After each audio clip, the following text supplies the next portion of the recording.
हालांकि कोई कार्यक्रम तय नहीं था। कल रात को क्या आज सुबह जब 2 बजे मैं शिमला पहुंचा हूं, एक बेटी ने भारत का मान सम्मान बढ़ाया, लवलीना ने बॉक्सिंग में जिताया, तो वहीं पर जो 121 साल में नहीं हुआ, नीरज चोपड़ा ने जैवलिन में गोल्ड मेडल जीतने का काम किया।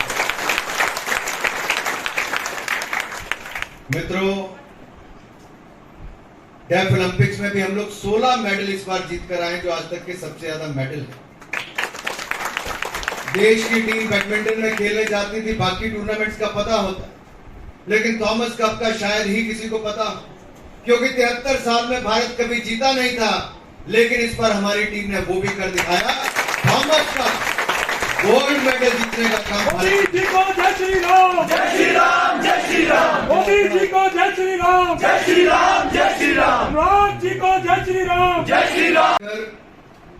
भारतीय खेलों में हमारे एथलीट्स अच्छा कर रहे हैं, लेकिन कारण क्या कि पिछले 8 सालों में अच्छा करना शुरू। मोदी जी ने आते ही target Olympic podium scheme, TOPS जिसको कहते हैं, उसकी शुरुआत की। मैं उसका पहला चेयरमैन बना और उसमें खिलाड़ियों को रहने की, भोजन की, उनकी ट्रेनिंग की, बोर्डिंग, लॉजिंग, ट्रेनिंग, ये सारा खर्चा भारत सरकार उठाती है।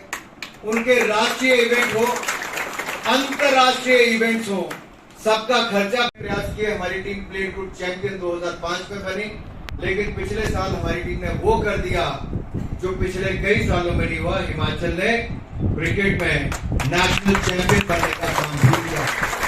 हमारी महिला खिलाड़ियों ने भी लगातार शानदार प्रदर्शन किया, क्रिकेट के क्षेत्र में भी और बाकियों में।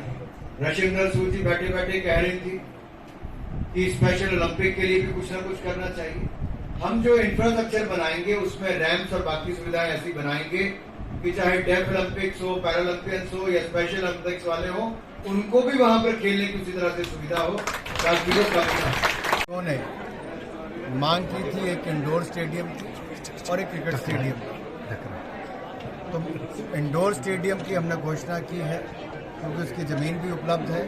इंडोर स्टेडियम सोलन के लिए बनाकर दिया जाएगा, जिसमें लगभग 20 खेलों के खेलने का प्रावधान होगा और इससे यहाँ के सैकड़ों खिलाड़ियों को सुविधाएं मिल पाएंगी।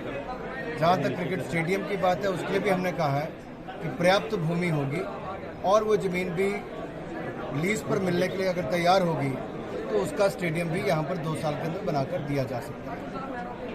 सर, इससे पहले अभी जहाँ पर जो है एक इंडोर स्टेडियम की बात पहले हो चुकी है, जिसकी जो बजट भी आ चुका है जिसके ऊपर, तो ये क्या इससे अलग होगा कि ये वही स्टेडियम है? मेरे पास जो मांग आई मैंने उसकी घोषणा की है सोलन के लिए।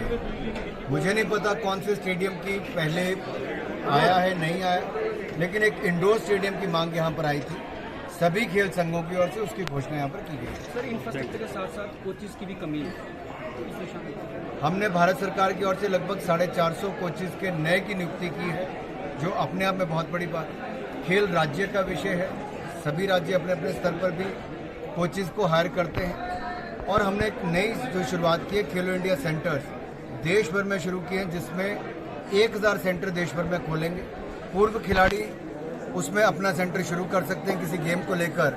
5 लाख रुपये सेंटर बनाने के लिए और 5 लाख रुपये प्रतिवर्ष उस सेंटर को चलाने के लिए हम केंद्र की ओर से देते हैं। इससे हजारों सेंटर चलने से लाभ मिल पाएगा कि लाखों खिलाड़ी उसमें आकर खेल पाएंगे। युवा खेलों में आए, फिटनेस पर भी अपना ध्यान दें। शिक्षा के साथ संस्कार और फिटनेस तीनों ही बहुत आवश्यक हैं। मुझे पूर्ण विश्वास है हिमाचल प्रदेश के खिलाड़ी फिट भी रहेंगे, खेलों में आएंगे तो मेडल भी जीतेंगे।